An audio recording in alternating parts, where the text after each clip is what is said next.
Campus may have been empty, but the Aiken Center was a busy place over the March break as it plays host to the National Championships for Women's Volleyball. Chris Fox was there, and he has the story. There were hard serves, big blocks, and plenty of long rallies, as some of the best women's volleyball players in Canada filled the Aiken Center February 26th through 28th to battle for a Canadian Inter-University Sport National Championship. It was the second time in as many years that the tournament was hosted by UNB, and just like last year, the UBC Thunderbirds got to fly home with gold medals wrapped around their necks after defeating the Calgary Dinos in a tough 5-set final in front of some 1,500 fans. Tournament MVP Kyla Ritchie was thrilled in the aftermath of her team's win.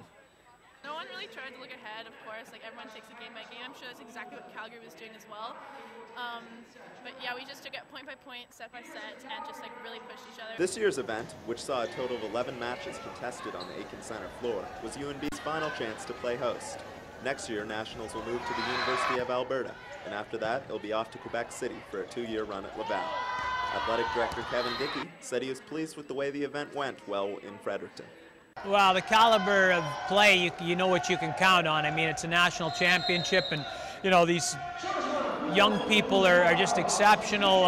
The athleticism is as great as it'd be at any sport played in the world right now, and I think that anybody who's come has really had a treat.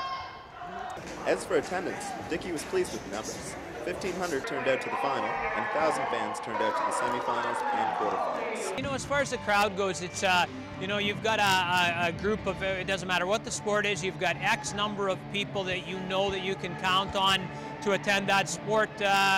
Doesn't matter what the competition is, and you know, with the national championship, you're hoping to surround outside the periphery of that group, and I think to a certain extent we've been able to do that, and yet at the same time is, you know, if this event was in the Curry Center, 1,500 people, you know, I guess the optics of it would be much more positive than a big venue like the Aiken Center.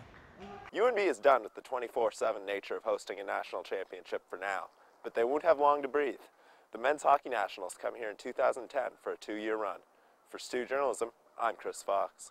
While most universities have both basketball and hockey teams, very few actually have wrestling teams. The University of New Brunswick claims to have one of the best wrestling teams in Canada. Tammy Murray attended the weekend tournament to learn more about the sport and what it takes to make it to the university level. Wrestling, the unsung hero among varsity sports. This weekend event consists of 3 separate tournaments. Saturday morning, the University of New Brunswick hosted their tournament, which allowed senior high school students to participate as well. UNB coach Don Ryan says he takes advantage of these events to scout and recruit these seniors for the Black Bears Wrestling Club. We started hosting this tournament about 9 years ago, and it was a way to bring in a lot of the high school athletes that are looking at university, but also for a chance for the high school athletes to get exposure to other provinces. The university event gave the seniors a chance to take on university students and get a feel for the next level of competition. Oromocto High School coach Randy Smith says it's important for the high school kids to get noticed to increase their chances at getting scholarships. It's always important across the country, people will see the results and note national level wrestlers who have done well and have maybe lost to someone in the Maritimes. So for the Maritimes, with the results going onto the Cal website, other coaches get to see the results and say, who's that person? Smith is a referee as well and was on hand for the university tournament. Vincent Cormier has been wrestling for the past 7 years. He's a third-year student at UNB, a member of the Black Bears Club, and he also takes time to referee. He says he's toured universities across the country, but he chose UNB for the wrestling.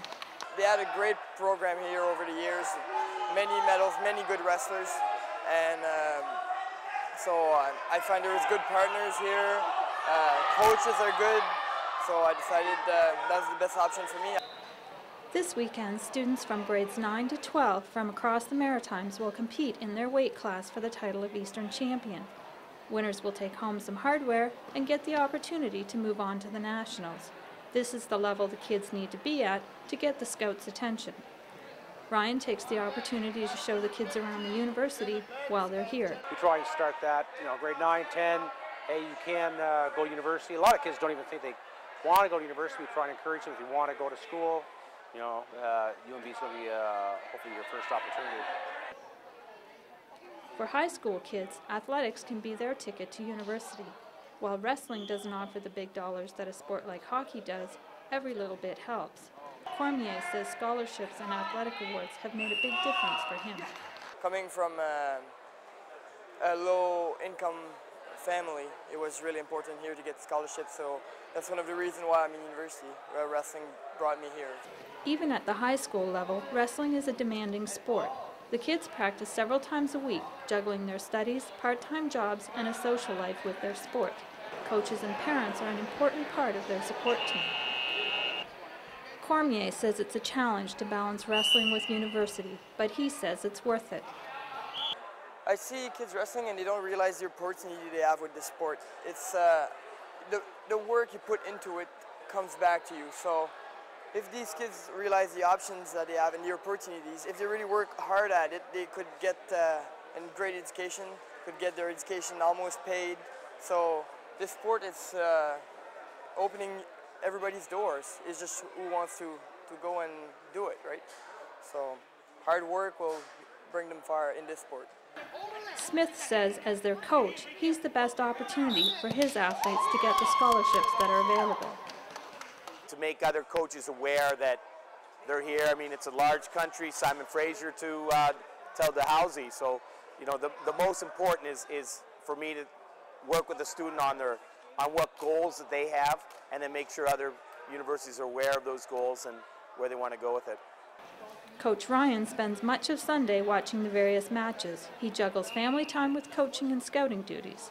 4-year-old DJ has known wrestling all his life. Smith has coached both his son and daughter through their high school wrestling careers and says there's more to athletics than just the money. The goal is not getting money. The goal is not winning. The goal is to improve. Cody Solis is a grade 12 student at Oromocto High. He's looking at UNB for their kinesiology program, but says the wrestling program is also very important to him. They have a really good athletic program just because the wrestling team is, they're just really competitive, I guess, and they're really consistent on what they do. Cody hopes to tap into some scholarship money, even though he knows UNB doesn't have the most to offer. Ryan says universities out west do offer bigger rewards, but says there are opportunities locally as well. Most of the athletes at UNB, probably about 70% of them receive money from the provincial government for high-performance athlete assistance, so they receive money there. They apply to different foundations. They receive funding through the different foundations because of their wrestling status. Solis took a silver medal this weekend, enough to get him a shot at the Nationals in April, and he hopes a spot on the university wrestling team. For Stu Journalism, I'm Tammy Murray in Fredericton. Welcome back. Thank you for that insightful look at the world of sports, Julian. While many Fredericton residents complain about the amount of snow that's piled up across the city, a growing number of New Brunswickers look forward to these snowfall warnings. Skiers and snowboarders at Crab Mountain look forward to the fresh snow and cold temperatures that would make other people cringe. The hill is 40 minutes outside Fredericton. With more than 20 trails, it provides New Brunswickers a winter retreat without having to travel to bigger mountains in Maine or Quebec. Crab Mountain has received over 10 feet of snow to date, one of Mother Nature's biggest shipments in recent years. Stefan Billings, Crab Mountain's Director of Marketing, says that this competes with last season's total. So far we've had excellent skier visits December, January, and February. We're almost on par with last year, believe it or not, and we've hit just over 10 feet of snow. Last year we hit 15 feet for the season, so we're not far behind, and we've had a couple fickle days, but other than that it's been consistent snow. Bigger snowfalls mean that Crab Management has been able to add more divisions to their March break camps.